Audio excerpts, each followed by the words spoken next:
Praise the lord. బాగున్నారా? ప్రతిదినము మీరు దేవుని వాక్యం ద్వారా ఎంతగానో దీవించబడుతున్నారని ప్రభువును ఎంతగానో స్తుతిస్తూ ఉన్నాం.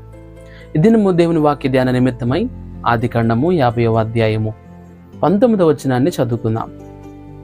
ఆ వచనంలో ఏమున్నది అనంటే, మీరు నాకు కీడు చేయనుద్దేశించితిరి గాని అది నాకు దేవుడు మేలుకే ఉద్దేశించెను అనే మాటను మనం గమనిస్తున్నాం. చాలా సందర్భాల్లో మన చుట్టూ ఉన్నవారు మన కీడును ఆశిస్తూ ఉంటారు, మనకి కీడు తలపెడుతూ ఉంటారు. నవ్వుతూ ఉన్న వాళ్ళందరూ కూడా మంచోళ్ళను, నవ్వుతూ మనకు మంచి మాటలు చెప్పే వాళ్ళందరూ మనం మేలు కోరుకున్న వారని నమ్మడం మనుషుల జీవితాల్లో ఒక అలవాటుగా ఉంటుంది. ప్రియులారా, యోసేపు ఎవరి ద్వారా కీడు చేయబడ్డ, ఎవరి ద్వారా కీడు పొందుకొని ఉన్నాడు అని ఆలోచన చేస్తే రక్తం పంచుకుని పుట్టినోళ్లే యోసేపు జీవితంలో కీడు చేయాలనుకున్నారు. బహుశా ఈ రోజున చాలా మంది జీవితాల్లో ఎవరెవరో కీడు చేయడం లేదండి, రక్తం పంచుకు పుట్టినోళ్లే కీడు చేస్తున్నారు. అన్నవచ్చు, నాన్నవచ్చు, తమ్ముడవచ్చు, చెల్లవచ్చు, అక్కవచ్చు, బాబాయ్ పిల్లలు అవ్వచ్చు, పెద్దనాన్న పిల్లలు అవ్వచ్చు, అత్తమ్మ పిల్లలు అవ్వచ్చు, ఎవరైనా అవ్వచ్చు. ఎవరు వాళ్ళందరూ అంటే ఒక రక్తం పంచుకుని పుట్టినోళ్ళే, ఒక కుటుంబంలో ఉన్నవారే ఇతరులకు కీడు చేయాలనుకుంటున్నారు. గమనించండి ప్రియులారా, ఏం విత్తుతాం అదే కోస్తాం. నో డౌట్, మనం ఇతరులకు కీడు చేస్తే మనకి కూడా కీడు కలుగుతుంది. మనకి ఏమాత్రం లాభం రాదే, మనకి ఏమాత్రం మంచి జరగదే. వాక్యం అంటే నీ జీవితంలో ఇతరులకు కీడు చేస్తున్నావా? చాలా జాగ్రత్త. దేవుడు మాట్లాడుతున్నాడు, కీడు చేస్తే కీడే కోస్తావు, కీడు విత్తితే కీడే కోస్తావు. నువ్వు ఇతరులకు కీడు చేయాలనుకుంటే నీకే కీడు జరిగిద్ది. వాక్యం వింటే నీ నా జీవితంలో చాలా జాగ్రత్తగా ఉండాలి. మీరు నాకు కీడు చేయని ఉద్దేశించితురు కానీ అది దేవుడు మేలుకే చేశాను. అవును, చాలా సందర్భాల్లో చాలామంది జీవితాల్లో వారు చెప్తున్న సాక్ష్యాలు ఎంత అద్భుతంగా ఉంటాయి అని అంటే, వారి పట్ల వారి జీవితంలో చాలామంది కీడు చేయాలనుకుంటుంటారు. కీడు తలపెట్టాలని, కీడు వారి జీవితాల్లో జరిగించాలని ఎంతగానో తాపత్రయపడుతూ ఉంటారు. కానీ దేవుడు ఆ కీడును వారి జీవితాల్లో మేలుగా మార్చేస్తుంటాడు. ప్రియులారా, అద్భుతంగా. కీడు తలపెట్టాలనుకున్న వారు కూడా తెలియదు అది మేలని, అనుభవిస్తున్న వారికి తెలుస్తుంది అది మేలు అని. సరిగ్గా యోసేపు జీవితంలో కూడా అది జరిగింది. యోసేపు యొక్క ముగింపులో, యోసేపు జీవితంలో ఈ మాటలు పలుకుతూ ఉన్నాడు తన యొక్క అన్నదమ్ముల తరంతో. 110 సంవత్సరాలు యోసేపు బ్రతికినట్లుగా మనం గ్రంథంలో గమనిస్తూ ఉన్నాం. తన యొక్క జీవిత ముగింపులో మీరందరూ కూడా నాకు కీడు చేయాలని ఉద్దేశించారు, కానీ అది దేవుడు నాకు మేలుగా మార్చేశాడు. ప్రియ దేవుని బిడ్డ, నాకు అనేక మంది కీడు తలపెడుతున్నారండి. అమావాస్య పౌర్ణమి నాడు ఏదో పూజలు చేసి నన్ను భయపెట్టేస్తున్నారని నువ్వు భయపడిపోమా. వాక్యం ఏంటి? నీ జీవితంలో ప్రజలు నీకు కీడు చేసినని దేవుడు ఉన్నాడు. ఆయన కీడును కూడా మేలుగా మార్చగలిగిన దేవుడు.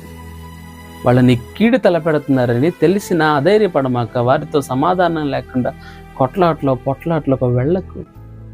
నీకు కీడు తలపెట్టిన నీ దేవుడు ఉన్నాడు. నీ దేవుడు నేను విడిచిపెట్టడు. నీ దేవుడు నీకు అన్యాయం చేసే దేవుడు కాదు. మనుషులు అన్యాయం చేయొచ్చు. యోసేపు జీవితంలో అందరూ అన్యాయం చేశారు. యోసేపు జీవితంలో ఏమాత్రం కూడా సంతోషించడానికి ఒక కారణం కూడా లేదు. తన 17వ ఏట అన్నల ద్వారా అమ్మవేయబడ్డాడు. 13 సంవత్సరాల తర్వాత, అనగా తన యొక్క 40వ ఏట ఆ దేశానికి ప్రధానమంత్రిగా చేయబడ్డాడు యోసేపు. వాక్యం వింటున్న నీ నా జీవితంలో కలవరం పడుతున్నావా? ప్రియ దేవుని బిడ్డ, నాకు నా చుట్టూ కూడా నాకు కీడు చేస్తున్నారండి. ఈ కీడు ప్రపంచంలో ఏ విధంగా బ్రతకగలని నిరాశ నిస్పృహల గుండా వెళుతూ ఉన్నావేమో. ప్రజలు నీకు కీడు చేయని ఉద్దేశించిన నా దేవుడు అది నీకు మేలుగా మారుస్తాడు. గమనిస్తున్నావా ప్రియ దేవుని బిడ్డ? యోసేపు జీవితంలో మేలుగా మార్చలేదా? యోబు జీవితంలో అపవాదికి దేవునికి మధ్య జరిగిన సవాల్లో యోబు జీవితంలో మేలు జరగలేదా? ప్రజలందరూ మనకు కీడు చేయాలని కీడు తలపెట్టి ఉండొచ్చు, కానీ మన దేవుడు కీడును కూడా మేలుగా మార్చగలడు. నీవు నేనేం చేయాలి అంటే దేవుని మీద పూర్తిగా అనుకోవాలి. దేవుని సార్వభౌమాధికారానికి మనల్ని మనం అప్పగించుకోవాలి. ఆయన చిత్తం లేకుండా, ఆయన అనుమతి లేకుండా ఏది జరగదని నేను విశ్వసించాలి. నమ్మగలవా? నమ్ము. నీకు కీడు చేస్తున్నారని, కీడు తలపెడుతున్నారని నువ్వు భయపడమాక. దేవుడు ఆ కీడుని కూడా మేలుగా మారుస్తాడు. ప్రార్థన. పరిశుద్ధ ఆత్మదేవునికి వందనాలు, స్తోత్రాలు చెల్లించుకుంటున్నాను.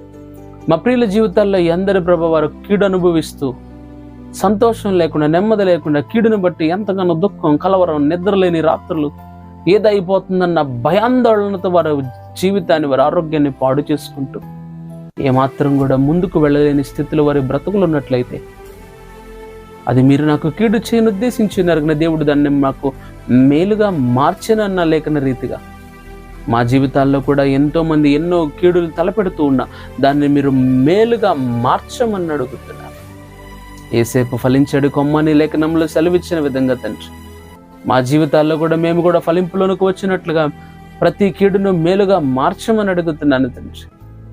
ఆశీర్వాదానికి వారసులకటిగా మేము పిలువబడితే కనుక దూషణకు ప్రతి దూషణ, కీడుకు ప్రతి కీడు ఎవరికి నీ చేయక అందరి ఎడల ప్రేమ మంచితనము కలిగి ఉండనని లేఖనంలో సెలవిచ్చినట్టుగా వాక్యం వినిచిన ప్రతి ఒక్కరిలో ప్రభా, ఇతరులకు కీడు తలపెట్టక, కీడు తలపెడుతున్నారని తెలిసిన అధైర్యపడక ధైర్యముగా నా దేవుడు కీడును కూడా మేలుగా మార్చగలడన్న నమ్మకంలోనికి వారిని నడిపించి వినిచిన ప్రతి ఒక్కరిని ప్రభా ఆశీర్వదించమని యేసుక్రీస్తు నామమున అడిగి వేడుకుంటున్నాను తండ్రి. ఆమెన్. God bless you.